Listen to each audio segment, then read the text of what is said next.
The autumn rain drummed against the tall windows of Windsor Castle as Prince William walked through the familiar corridors he had known since childhood. His footsteps echoed on the ancient stone floors, each step heavier than the last. In his hand, he clutched a leather portfolio that contained documents which would change everything. Documents that had taken him months to gather, verify, and understand completely. William had always been the dutiful son, the responsible heir who followed protocol and respected tradition. But today was different. Today, he carried the weight of a truth that could no longer remain buried in the shadows of royal secrecy. The truth about his stepmother Camilla and a web of deception that stretched back decades. It had all started 6 months ago when William was reviewing old family papers in preparation for a documentary about his late mother, Princess Diana. Hidden among forgotten correspondence, he had found a small key wrapped in tissue paper. The key bore an inscription that puzzled him. For the future king, when the time is right. MF had turned out to be Margaret Fitzroy, a former lady-in-waiting to Queen Elizabeth who had passed away the previous year.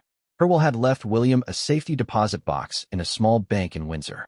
When he had finally worked up the courage to open it, what he found inside had shaken him to his core. The box contained photographs, letters, financial records, and testimony that painted a picture of Camilla Parker Bowles that the public had never seen. Evidence of affairs that went beyond her relationship with Charles. Documents showing financial dealings that bordered on corruption.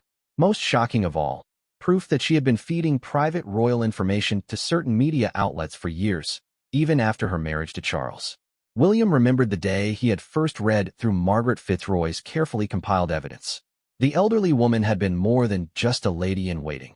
She had been a silent guardian of royal secrets, someone who believed that truth should eventually come to light. In her final letter to William, she had written, "Your Highness, I have watched and waited for 20 years. The institution you will one day lead deserves better than lies built upon lies.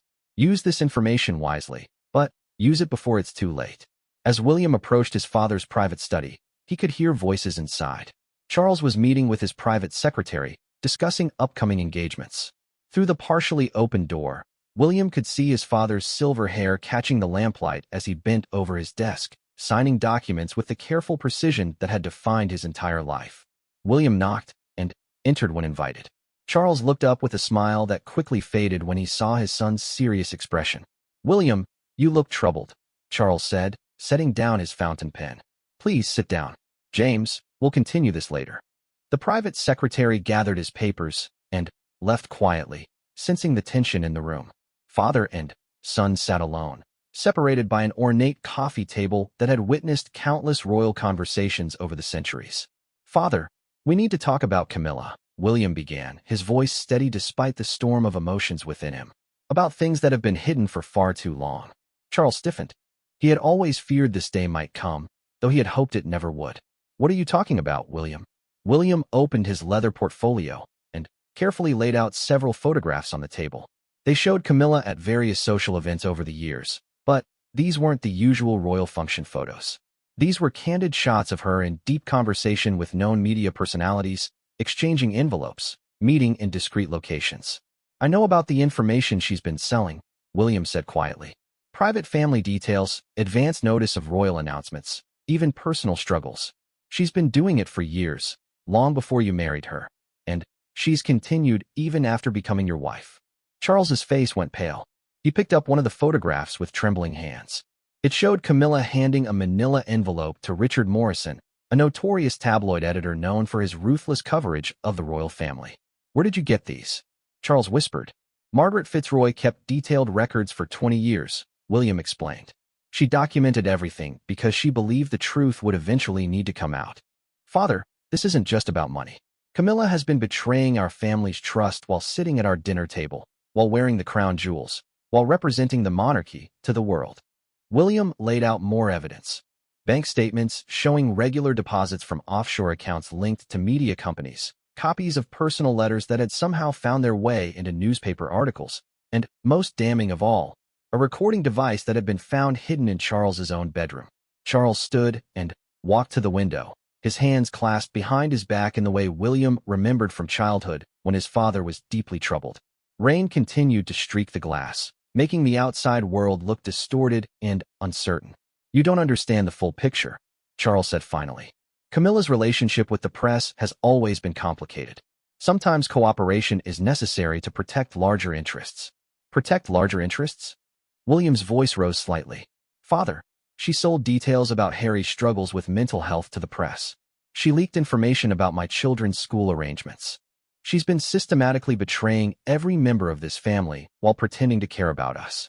William produced another document, this one showing financial transfers that coincided with particularly damaging stories about various royal family members. The pattern was undeniable. And there's more, William continued, his voice growing stronger with conviction. The affairs didn't end when she married you. She's been carrying on relationships with multiple men, including some who have direct business dealings with the Crown estate. She's compromised the monarchy's financial integrity as well as its moral standing. Charles turned back to face his son, and, for the first time in years, William saw his father looking truly old and fragile. The weight of kingship, which Charles had carried for such a short time, seemed to have doubled in these few minutes. What do you want me to do? Charles asked, though they both knew the answer. The right thing, William replied. The thing that Mother would have wanted you to do. Put the institution before personal feelings. Put truth before convenience. William opened another section of his portfolio and pulled out a thick folder. I've had investigators looking into her activities for the past 3 months. The evidence is overwhelming and it's verifiable. If this comes out through other channels, if the press discovers it independently, it will destroy the monarchy. We'll have no control over the narrative. He spread out timeline charts that showed how Camilla's information sales had directly led to some of the most damaging royal stories of the past decade. Stories that had hurt not just individual family members, but had damaged public trust in the institution itself. She played a role in the negative coverage that drove Harry away, William said, pointing to specific instances. Some of the stories that made his life unbearable came from information she provided.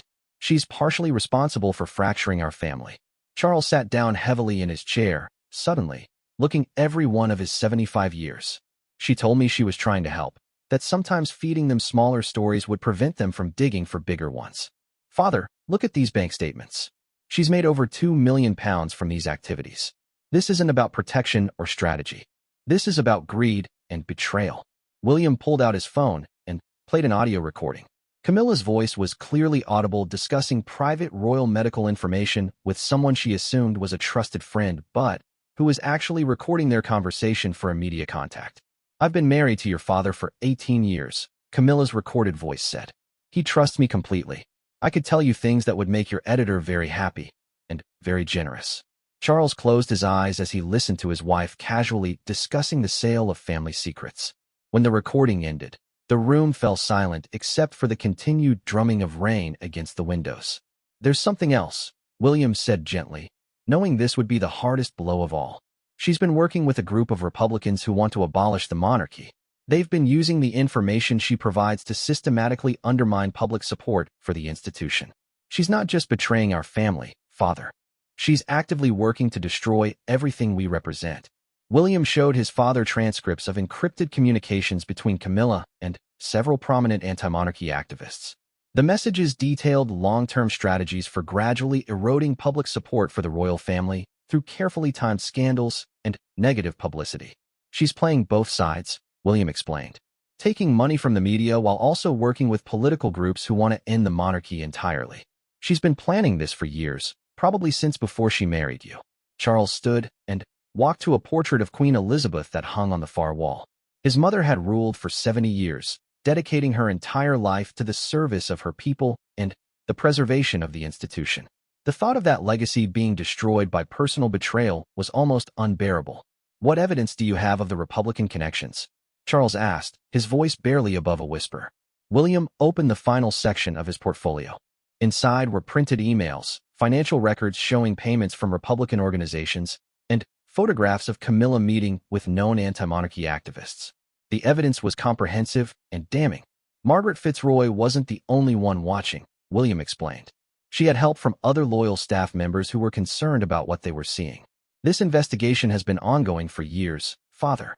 They were just waiting for the right moment and the right person to bring it forward. William stood and joined his father at the window.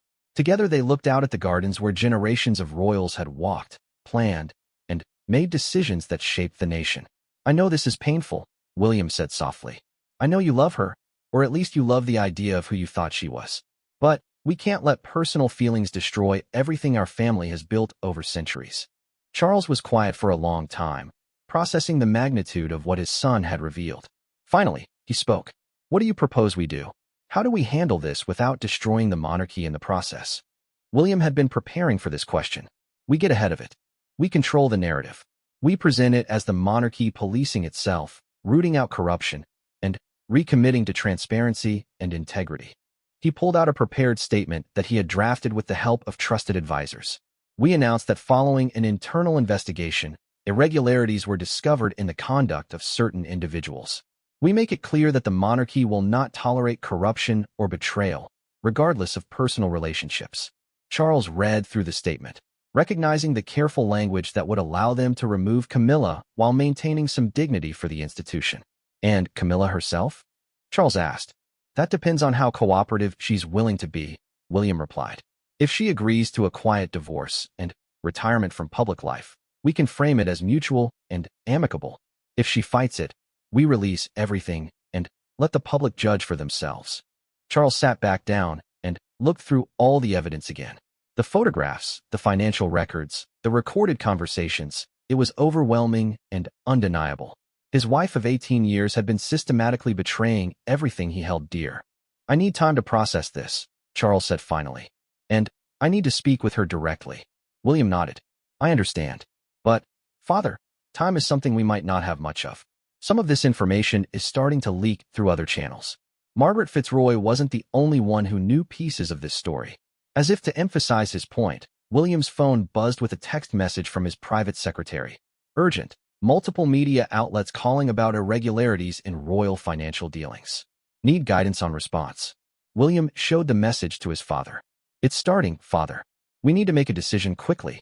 Charles stood and walked to his desk, where family photographs sat alongside official documents.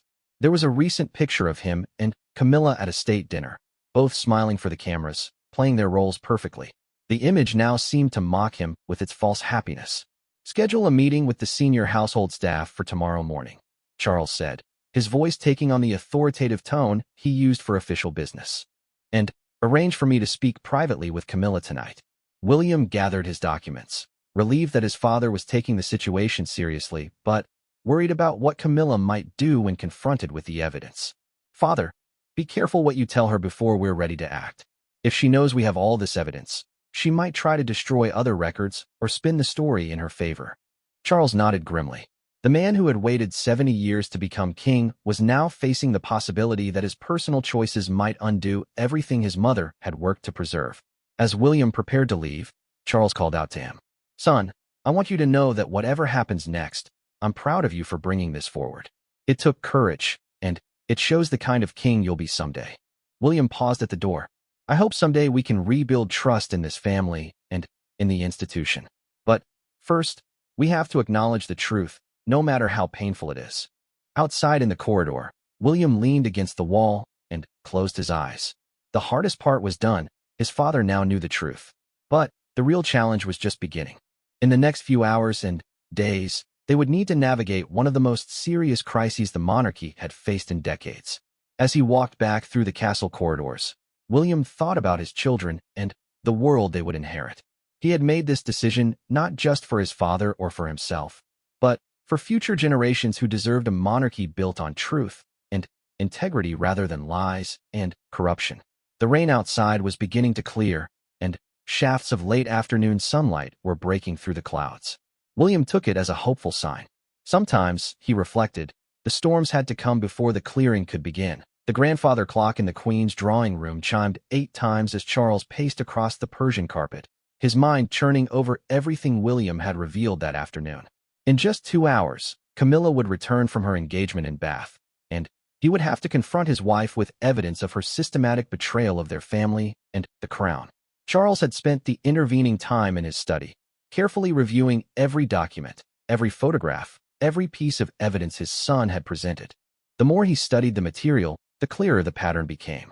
Financial deposits that corresponded with damaging news stories, private family moments that somehow became public knowledge, strategic leaks that seemed designed to cause maximum damage at the worst possible times. He remembered now the subtle ways Camilla had always managed to be informed about family matters that should have remained private.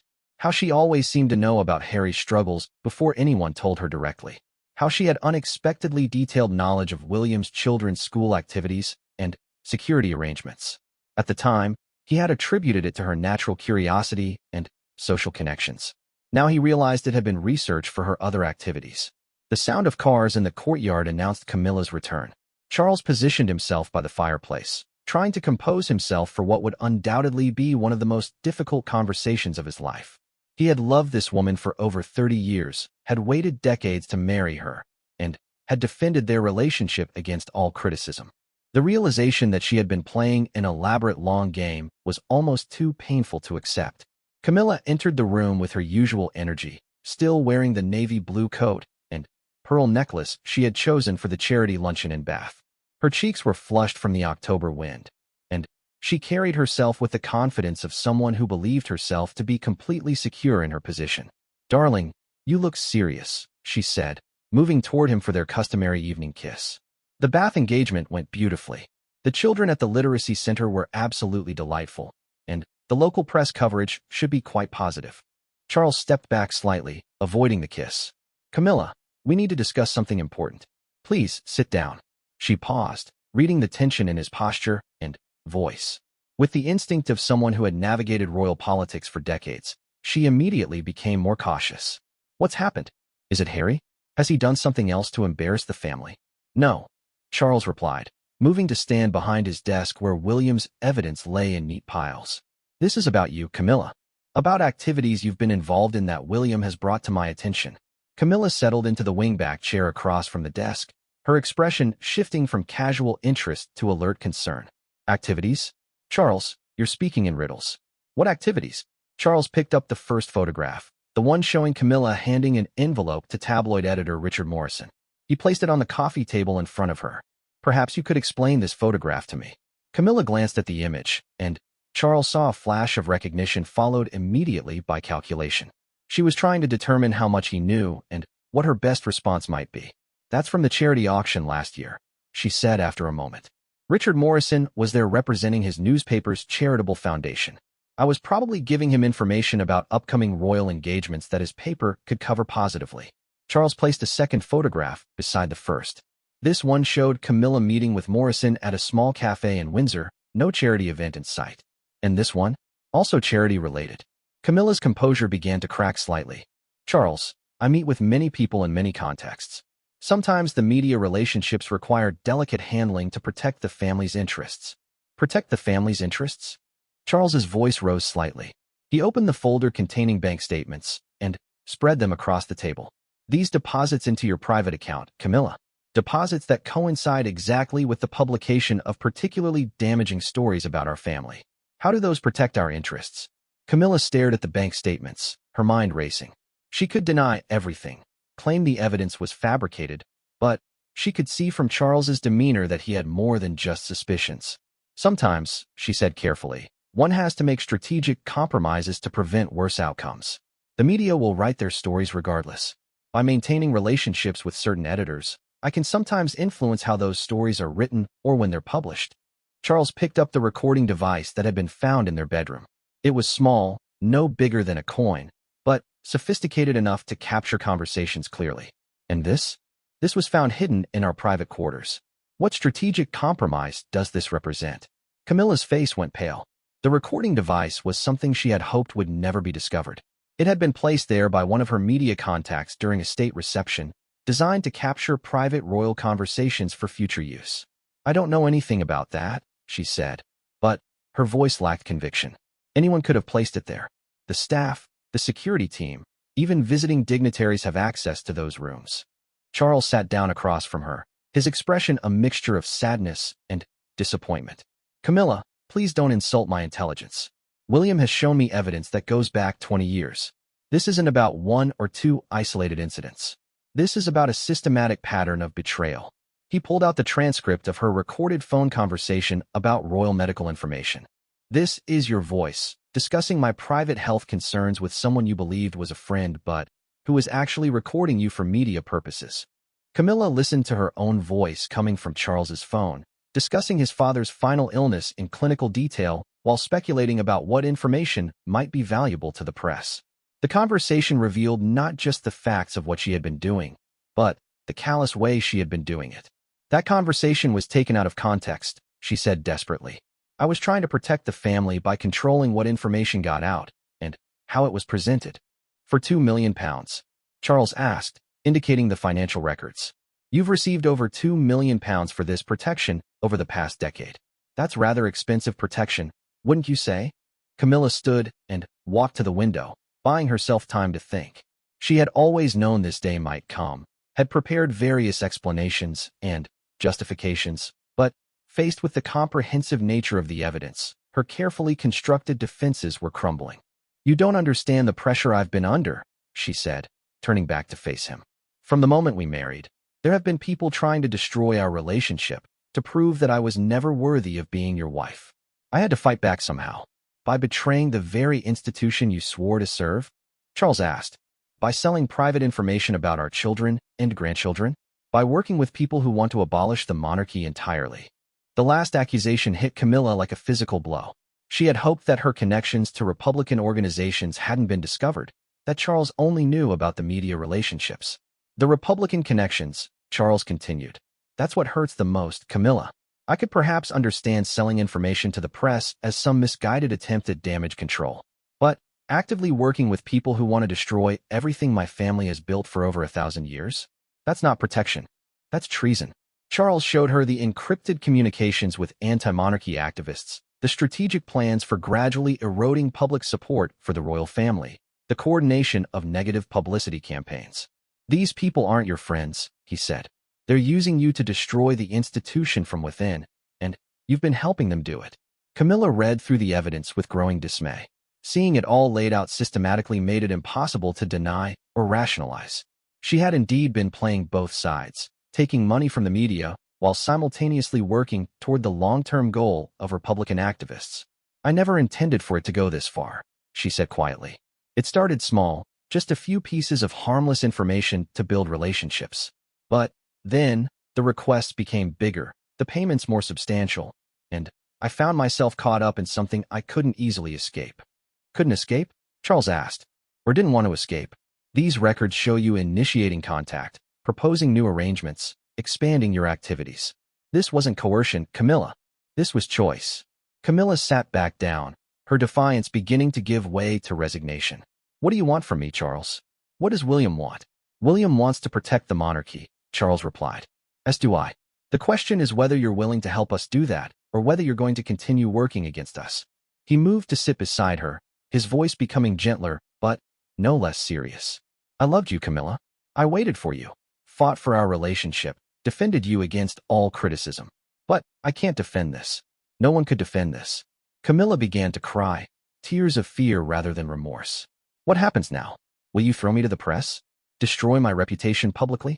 That depends on you, Charles said.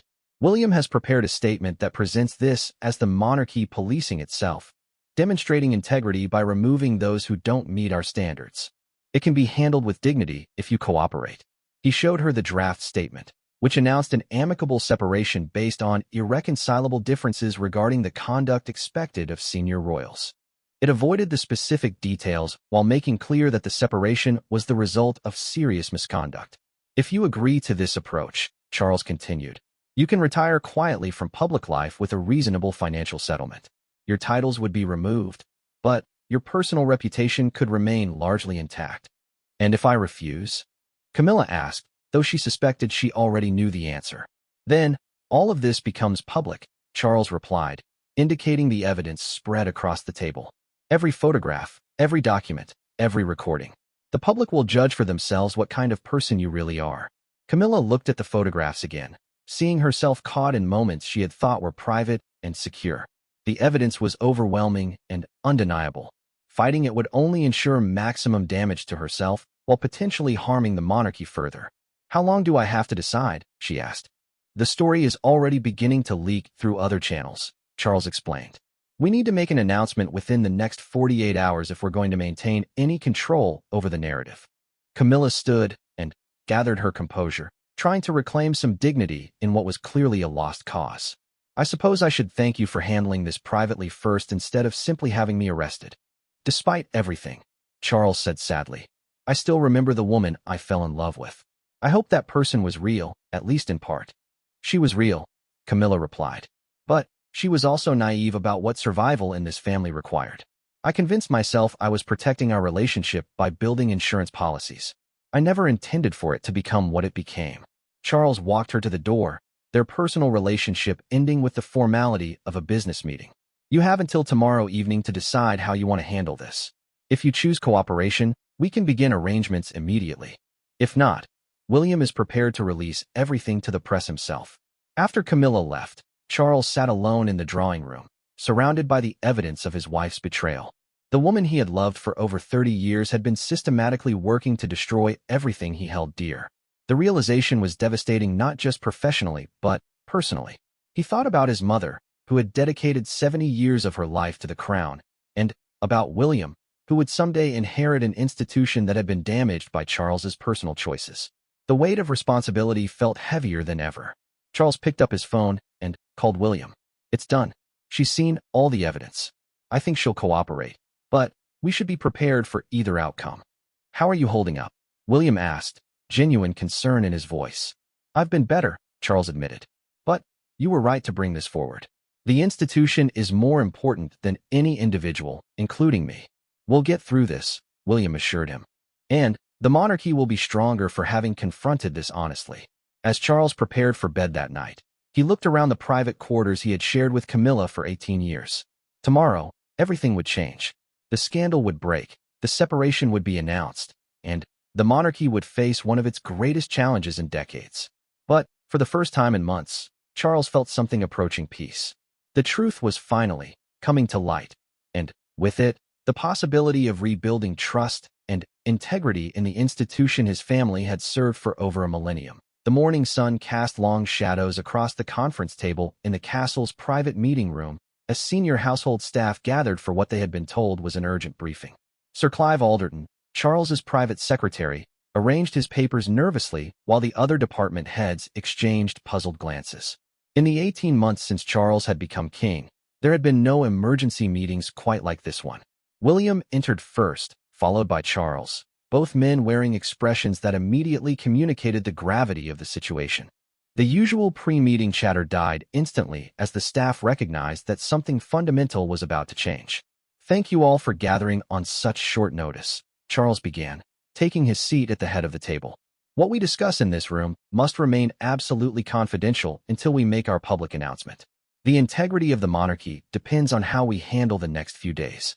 Charles nodded to William, who opened a leather briefcase and began distributing copies of a preliminary statement to each person present. The document was marked strictly confidential in red letters across the top. Ladies and gentlemen, William said formally, we are facing a situation that requires immediate and decisive action. Evidence has come to light regarding systematic misconduct by Queen Camilla that threatens the integrity of the crown and the security of the royal family. The words hung in the air like smoke. Sir Clive dropped his pen, and the controller of the household visibly paled. These were people who had dedicated their careers to serving the monarchy, and the suggestion that a senior royal had been actively working against the institution was almost incomprehensible. What kind of misconduct? Asked Dame Jennifer Gordon, the Queen's private secretary, though her voice suggested she feared the answer.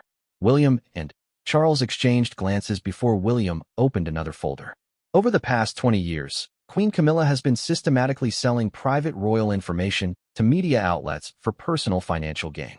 She has also been collaborating with Republican organizations whose goal is the abolition of the monarchy. The silence that followed was deafening. Sir Clive finally found his voice. Your Majesty, these are extremely serious allegations. What evidence supports these claims? Charles gestured to the boxes of documents William had brought. Comprehensive evidence. Financial records, recorded conversations, photographs, correspondence with anti-monarchy activists, and testimony from multiple sources. The case is ironclad. William began laying out key pieces of evidence on the table. Bank statements showing regular deposits from media companies, photographs of Camilla meeting with tabloid editors, transcripts of conversations revealing private family information, and, most damaging of all, communications with Republican groups planning long-term strategies to undermine the monarchy. "This is devastating," whispered the keeper of the privy purse, studying the financial records. "The amounts involved are substantial, and the timing corresponds perfectly with some of our worst press periods." Dame Jennifer picked up a transcript of one of Camilla's recorded phone calls. As she read, her expression shifted from disbelief to horror. She's discussing the Prince of Wales's children's security arrangements in detail. This information could have been used to harm them. "Indeed," Charles said grimly. "The security implications alone are staggering. But the broader institutional damage goes far beyond personal safety concerns." The controller of the household, a man who had served the royal family for over 30 years, removed his glasses and rubbed his eyes. "Your Majesty, how do we even begin to address something of this magnitude? The public trust implications are enormous." William stood and moved to a flip chart that had been prepared earlier. "We've developed a comprehensive response strategy. First, we get ahead of the story by announcing it ourselves before it leaks fully to the press. Second, we frame it as the monarchy policing itself and demonstrating commitment to integrity. Third, we implement immediate reforms to prevent anything like this from happening again." He turned to the first page of the chart, which outlined a timeline for the next 72 hours. "This morning, Queen Camilla will be formally presented with the evidence and given the opportunity to cooperate in a managed announcement. This afternoon, we brief the Prime Minister and the Archbishop of Canterbury. Tomorrow morning, we release the initial statement." Sir Clive raised his hand. "What about the other members of the royal family? Prince Harry, Princess and the Duke of Edinburgh? They need to be informed before this becomes public." "William will handle those calls today," Charles replied. "We need to ensure they hear this directly from us before they see it in the press." Dame Jennifer was still studying the evidence, shaking her head in disbelief. Some of these leaked stories, they caused real pain to family members. The information about Prince Harry's mental health struggles, the details about the Princess of Wales's medical procedures. She betrayed not just the institution, but people who trusted her personally. "Which is why," William said, "our statement emphasizes that this behavior was completely inconsistent with royal values and expectations. We're not just removing someone who broke the rules. We're demonstrating that the monarchy holds itself to the highest standards." The keeper of the privy purse raised a practical concern. "What about the financial exposure? If she's been taking money from media companies, there could be legal implications for the Crown estate." "We've consulted with our legal team," William replied. "Since the money was paid into her personal accounts for information she obtained in her private capacity, the Crown estate itself isn't directly implicated. However, we're implementing new financial disclosure requirements for all senior royals to prevent future issues." Charles stood and walked to the window, looking out at the gardens where tourists were already gathering for the changing of the guard. "The hardest part of this is accepting that someone we trusted completely was systematically working against everything we represent. But the monarchy has survived for over 1,000 years by adapting and reforming when necessary." The meeting continued for 2 hours as staff members raised concerns about everything from security protocols to media management to the impact on scheduled royal engagements. Each issue was addressed methodically, with backup plans and contingency procedures outlined in detail. "What about the Republican connections?" asked the communications secretary. "How do we address the fact that she was actively working with people who want to abolish the monarchy?" William had anticipated this question. "We present it as infiltration rather than collaboration. The monarchy was targeted by Republican activists who recruited someone with access to undermine us from within. It shows we need better vetting procedures, but it also demonstrates that the institution is strong enough to identify and remove threats." Dame Jennifer raised another delicate issue. "Your Majesty, what about your personal relationship with Queen Camilla? The public will want to understand how this affects you personally." Charles returned to his seat, his expression pained but resolute. "I will issue a personal statement acknowledging that this situation is deeply painful on a personal level, but emphasizing that duty to the Crown must come before personal feelings. The monarchy is bigger than any individual relationship." As the meeting drew toward a close, Sir Clive summarized the key action items. Each department head had specific responsibilities for the next 72 hours, from drafting press releases to coordinating with security services to managing the logistical challenges of removing Camilla from all official roles and residences. "Before we adjourn," Charles said, "I want to acknowledge how difficult this situation is for all of us. Many of you have worked closely with Queen Camilla for years. You've seen her perform her duties professionally and have probably considered her a friend and colleague. This betrayal hurts all of us, not just the royal family. The communications secretary raised her hand. Your Majesty, how do we handle the inevitable questions about whether other family members were involved or aware of these activities? With complete transparency, William replied immediately. We make it clear that this was discovered through our own internal processes, that immediate action was taken when evidence came to light, and that no other family members were involved or aware of these activities. Dame Jennifer gathered her papers, still processing the magnitude of what she had learned. I need to cancel all of Queen Camilla's upcoming engagements immediately. What explanation do we give to the organizations expecting her? For now, cite a sudden family matter requiring urgent attention, Charles replied. After tomorrow's announcement, they'll understand why the engagements were canceled. The meeting concluded with each staff member receiving detailed briefing documents and secure contact numbers for the next few days.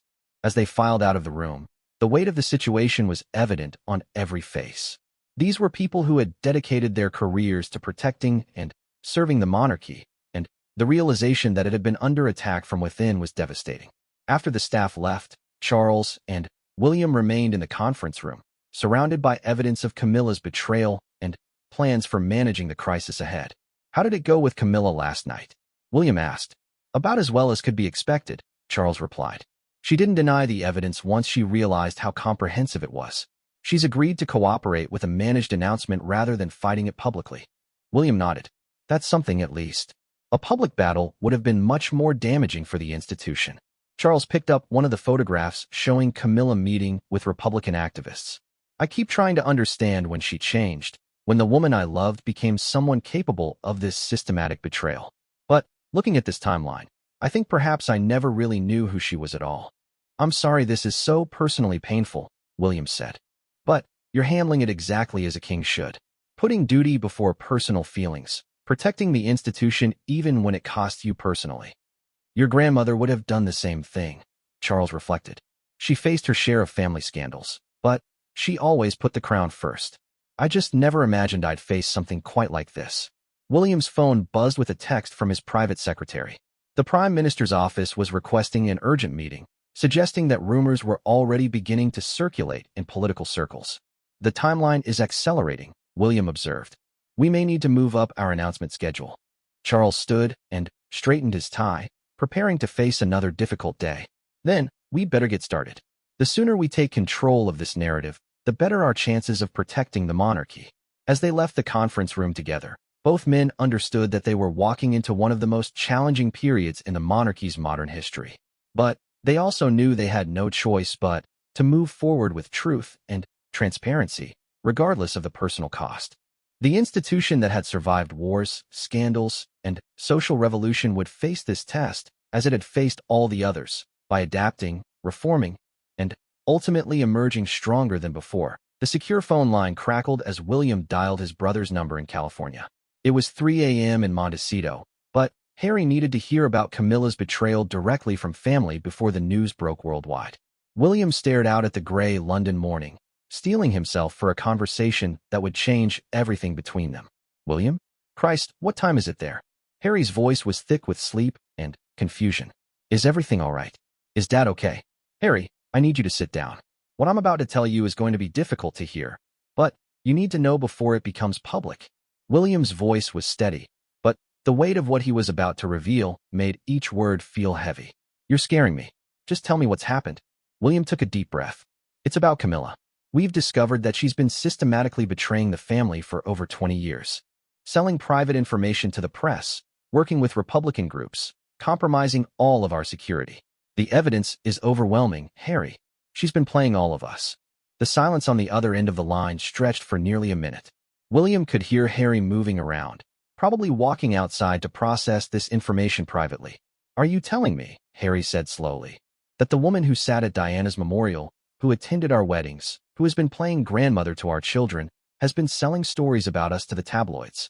Yes, including stories about your mental health struggles, about Meghan's pregnancy difficulties, about the children's security arrangements. Some of the worst press coverage you've experienced was orchestrated by someone sitting at our family dinner table. Harry's voice when he spoke again was filled with a cold fury that William hadn't heard since their mother's death. She knew what those stories did to us. She saw Meghan crying, saw me struggling, watched us make the decision to leave because of the press harassment.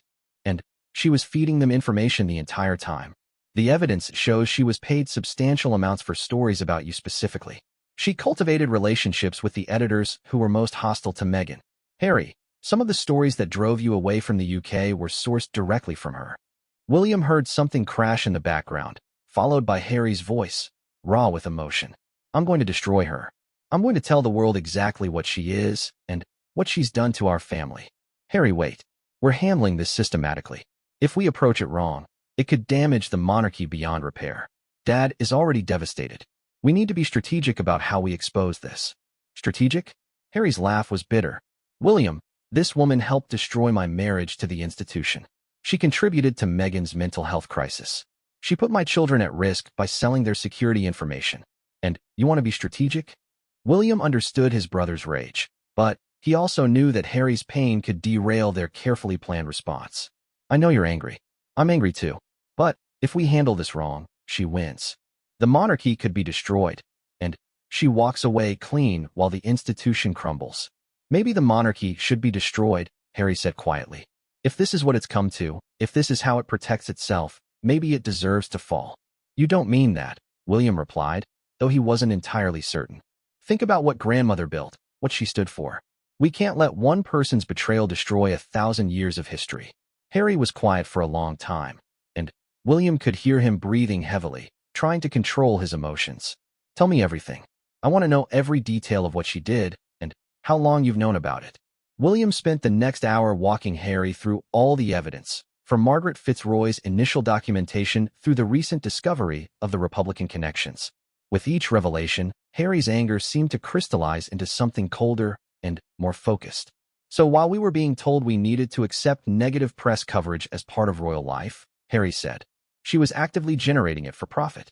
While we were being lectured about duty and service, she was working to undermine the very institution she claimed to serve. Yes, and, Harry, there's something else. Some of the most damaging stories about you and Meghan, the ones that led to the worst online harassment, can be traced directly back to information she provided. She didn't just sell stories. She helped weaponize them. The silence that followed was so complete that William wondered if the call had been dropped. Finally, Harry spoke, his voice unnaturally calm. What does Dad know about my involvement in exposing this? What do you mean? William asked, though he suspected where this was heading. I mean, does he know that I've been documenting Camilla's behavior for years? That some of the evidence you've discovered came from investigations I commissioned after we moved to California? William felt his stomach drop. Harry, what are you talking about? Did you really think I just accepted that all the negative coverage was random? When we left the UK, I hired a private investigation firm to look into patterns in the press coverage we received. They've been building a case for 3 years. Some of those bank records you showed, Dad, they came from my investigators. William sat down heavily. You've known about this for 3 years and didn't tell anyone? I was gathering evidence, building an ironclad case. I knew that if I made accusations without proof, I'd be dismissed as the disgruntled son trying to blame his problems on someone else. But I also knew that if I could prove systematic betrayal, it would change everything. Harry, you should have told me. We could have worked together on this. Could we? Harry's voice was sharp. 3 years ago, you were still defending the institution above all else. If I had come to you with theories about Camilla's betrayal, what would you have done? William had to admit that Harry was right. 3 years ago, he would have dismissed such claims as Harry's way of deflecting responsibility for his own choices. So what happens now? Harry asked. How do you want to coordinate our responses? William was surprised by the sudden shift to practical cooperation. You're willing to work with us on this? William, this isn't about the institution anymore. This is about someone who hurt our family, who manipulated our father, who contributed to the harassment that nearly destroyed my wife's mental health. I want justice, and I want it to be complete. What kind of justice are you thinking about? Harry's voice took on a calculating tone that reminded William of their mother at her most focused. Full exposure. Not just the financial corruption or the media manipulation, but the Republican connections. The strategic planning to undermine the monarchy. The coordination with online harassment campaigns. I want the world to see exactly who she is and what she's done. That level of exposure could be devastating for Dad personally. Dad made his choice when he married her despite warnings from multiple people. I'm sorry it's painful for him, but his personal feelings can't protect someone who's been systematically attacking his family for decades. William found himself in the unexpected position of being more cautious than his usually impulsive brother. Harry, we need to think about the broader implications. If we destroy public trust in the monarchy, it affects William and Harry's futures, the Commonwealth, everything. Then, we rebuild it properly, Harry replied firmly. With transparency, accountability, and real reform. We use this crisis to create something better, not to protect something corrupt. As they talked through the details of coordination, William realized that Harry's perspective on the monarchy had fundamentally changed. This wasn't the angry young man who had left the UK feeling betrayed by the institution. This was someone who had gained distance, perspective, and possibly a clearer understanding of what needed to change. There's one more thing, Harry said. Meghan has documentation of some of Camilla's behavior toward her personally. Conversations where Camilla encouraged negative press coverage. Instances where she actively undermined Meghan's charitable work. If we're doing this, we're doing it completely. William felt a chill. The prospect of Meghan's direct testimony about Camilla's personal cruelty would add another devastating dimension to the story. Harry, if Meghan goes public with her experiences, it changes this from a corruption scandal to something much more personal and painful. Good, Harry replied without hesitation. People need to understand that this wasn't just financial corruption. This was someone who systematically worked to destroy family relationships for profit, who smiled at our faces while stabbing us in the back. They spent another hour coordinating the timing of their respective statements. Harry would release a detailed account of his investigation. Meghan would provide testimony about her personal experiences, and together they would paint a comprehensive picture of Camilla's betrayal. One last thing, William, Harry said as the call was ending. I need you to understand that this doesn't necessarily repair everything between us and the institution. But it does mean we're on the same side when it comes to exposing the truth about Camilla. I understand, William replied. And Harry?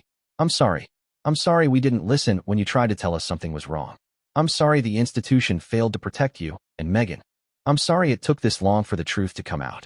Thank you for saying that, Harry said quietly. It matters more than you know. After the call ended, William sat in his study, trying to process the full implications of what he had learned. Harry's involvement meant the story would be even more comprehensive and damaging than he had initially realized. But it also meant they would have the support of someone who had been investigating this betrayal for years. William's next call was to his father, who needed to know that Harry's statement would be coordinated with their announcement. Dad, Harry has been investigating Camilla's activities independently for 3 years. He has additional evidence that supports everything we've discovered. Charles was quiet for a long time. So multiple people knew or suspected what she was doing, and I was the last to find out. You trusted her. That's not a weakness, Dad. It's what husbands are supposed to do. But it nearly cost us the monarchy, Charles replied sadly. If Harry and his investigators hadn't been building a case, if Margaret Fitzroy hadn't documented everything, if you hadn't been willing to bring it forward, we might never have known the truth. But we did find out, William said firmly. And now we can act on it. The monarchy will survive this, Dad. It might even emerge stronger. Charles sighed deeply. I hope you're right. Because if we mishandle this, if the public loses faith completely, then everything our family has worked for over centuries could be lost. As William prepared for the press conference that would announce Camilla's removal from the royal family, he reflected on how the last 24 hours had changed everything. The revelation of systematic betrayal had been devastating, but it had also brought the family together in a way that hadn't happened in years. For the first time since Harry and Meghan had left the UK, the brothers were working toward a common goal. The truth was finally coming to light, and with it, the possibility of rebuilding trust both within the family and with the British public.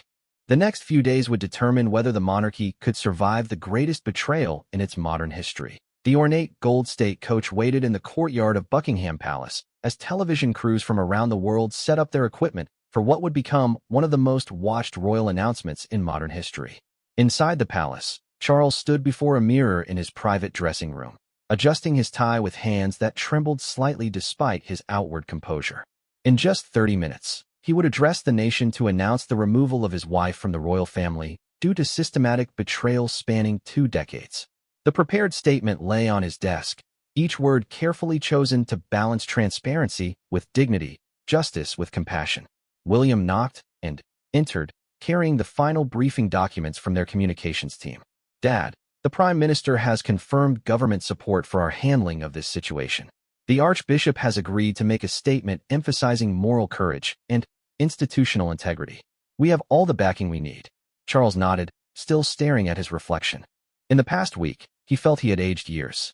The revelation of Camilla's betrayal had shattered not just his personal world, but his understanding of everything he thought he knew about his life for the past 2 decades. Any word from Camilla? Charles asked. She's agreed to the terms we discussed. Full cooperation, dignified withdrawal from public life, and no media interviews or public statements contradicting our announcement. In exchange, she receives a modest financial settlement and avoids criminal prosecution. Charles turned from the mirror. Criminal prosecution? The security breaches alone could have resulted in serious charges, William explained. But our legal team feels that public humiliation and loss of status are sufficient punishment, especially given her cooperation. A knock on the door interrupted them. Sir Clive entered with a phone. Your Majesty, Prince Harry is calling from California. He says it's urgent. Charles took the phone, stepping away for privacy. Harry's voice, calling from 9,000 miles away, sounded clearer and more focused than it had in years. Dad, I wanted you to know that my statement will be released 30 minutes after your announcement. I've coordinated with William to ensure our messages are consistent. Harry, I appreciate your support in this difficult situation. Dad, there's something I need to say before you go public. I know this is incredibly painful for you personally, but I also need you to know that what you're doing today, choosing the institution and the truth over personal comfort, this is exactly what a king should do. Grandmother would be proud. Charles felt tears threatening for the first time in days. Thank you, son. That means more to me than you can know. We're going to get through this as a family, Harry continued. For the first time in years, we're all fighting for the same thing. That has to count for something. After the call ended, Charles walked to his window overlooking the palace gardens where tourists were gathering despite the October chill. Many of them had no idea their perception of the royal family was about to change forever. It's time, William said softly. Charles straightened his shoulders and walked toward the door that would lead him to address his nation in crisis. As they moved through the palace corridors, both men reflected on how much had changed since William first brought his evidence forward just 1 week ago. The television lights were blazing as Charles entered the throne room, which had been converted into a makeshift studio for the announcement. The golden throne, symbol of 1,000 years of British monarchy, provided the backdrop for what could be its greatest test in modern times. Charles took his position behind the podium, looked directly into the camera, and began to speak. My fellow citizens of the United Kingdom and the Commonwealth, I address you today on a matter of the gravest importance to our nation and to the institution of the monarchy that has served our people for over a millennium. His voice was steady, carrying the weight of kingship even in this moment of unprecedented crisis. It has come to my attention through comprehensive investigation that Queen Camilla has engaged in activities fundamentally incompatible with her role as a senior member of the royal family. These activities include the systematic provision of private royal information to media outlets for personal financial gain, and collaboration with organizations whose stated goal is the abolition of the monarchy. Around the world, viewers leaned closer to their screens, scarcely believing what they were hearing. The evidence of these activities is extensive, documented, and irrefutable. It spans a period of over 20 years and represents a betrayal not only of the trust placed in her by the royal family, but of the trust placed in her by the British people and the Commonwealth. Charles paused, allowing the magnitude of his words to settle before continuing. Effective immediately, Queen Camilla is removed from all royal duties and titles. She will no longer represent the crown in any official capacity. This decision, while personally devastating, reflects our unwavering commitment to the integrity and honor of the monarchy. The king's voice grew stronger as he moved into the prepared statement about institutional reform. This crisis has revealed vulnerabilities in our systems and procedures that must be addressed immediately. I am announcing today the establishment of an independent oversight body with full authority to investigate any member of the royal family, including myself, to ensure that such betrayals can never occur again. In California, Harry watched his father's announcement with Meghan beside him, both of them recognizing the tremendous courage it was taking for Charles to sacrifice his personal happiness for the sake of the institution. Furthermore, Charles continued, We will implement complete financial transparency for all senior royals, mandatory security briefings for anyone with access to sensitive information, and regular review of all media relationships and public engagements.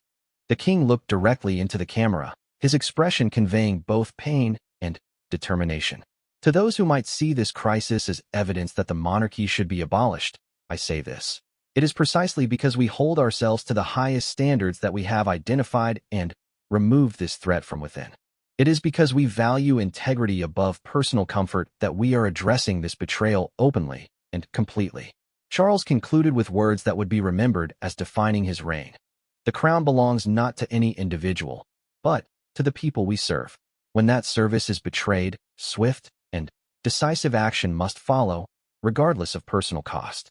Today we prove that the monarchy can police itself, reform itself, and emerge stronger from even the gravest crisis.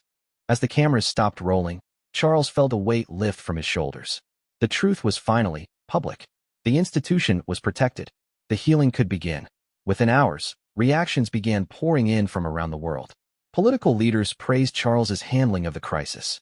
Editorial writers compared it to the monarchy's finest moments of moral leadership. Public opinion polls showed initial shock giving way to respect for the king's courage in sacrificing his personal happiness for his duty. But perhaps the most meaningful response came in a joint statement released by William and Harry 2 hours after their father's announcement. Today our father demonstrated the kind of moral courage and institutional commitment that defines true leadership. His decision to place duty above personal comfort, truth above convenience, and the future above the past sets the standard for how the monarchy will operate in the 21st century. We stand united as a family in support of his decision and committed to the reforms that will ensure such betrayals never happen again. In the weeks that followed, the monarchy's handling of the Camilla crisis was studied in universities, praised in parliaments, and held up as an example of how institutions could reform themselves from within. Public support for the royal family, which had been declining for years, rebounded to levels not seen since Elizabeth II's Golden Jubilee. Camilla herself vanished from public life entirely, relocating to a small estate in Scotland where she lived quietly under her maiden name.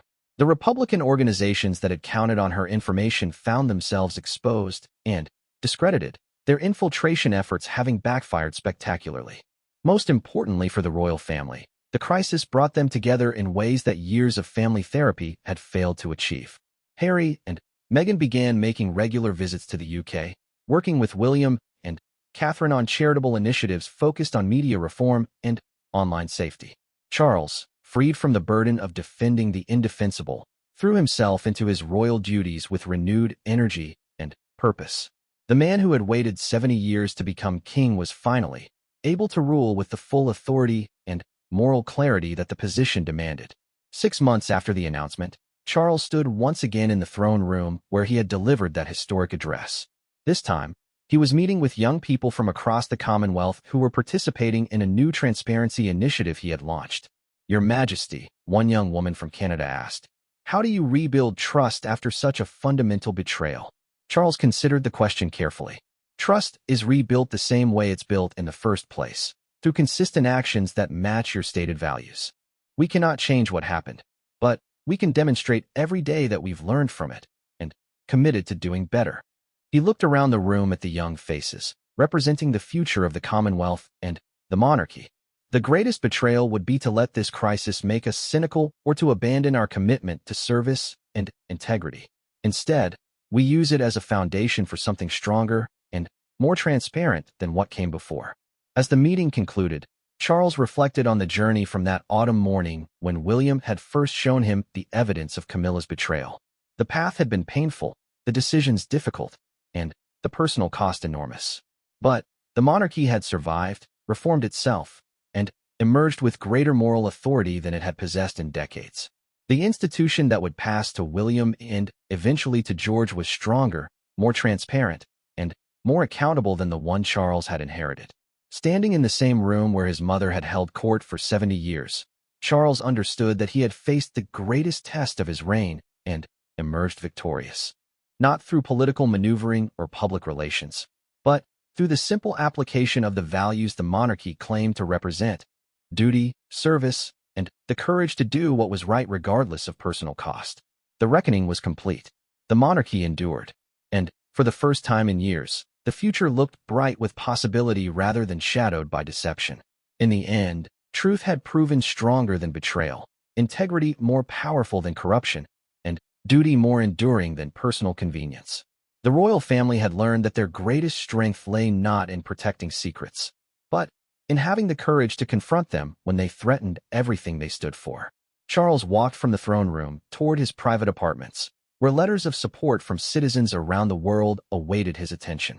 For the first time since becoming king, he felt truly worthy of the crown he wore and the trust it represented. The monarchy would continue, stronger and more honest than before, built on a foundation of truth rather than lies, transparency rather than secrecy, and moral courage rather than convenient compromise. The reckoning had ended. The renewal had begun.